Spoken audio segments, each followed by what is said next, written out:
Uşaqlar, biz sizlə Ucqar Kimya Layihəsinin qalibi olaraq onların göndərdiyi belə deyək, maddələrlə təcrübələrimizi aparıb.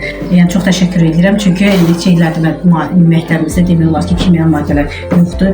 Xlor turşusu, sulfat turşusu, müəyyən sınaq şüşələri, spirt lambası, yəni pipet, müəyyən əlcəklərimiz, istifadə etdiyimiz eynəklərin hamısı həmin layihənin qalibi olaraq biz əldə etmişik. Bu günlərin növbəti təcrübəmiz alüminium metallı xlor turşusunun reaksiyasıdır. Proses nətər gedir? Alüminium üzəri xlor turşusu gələndə nə alınacaq? Bir də hidrogen qazı çıxır.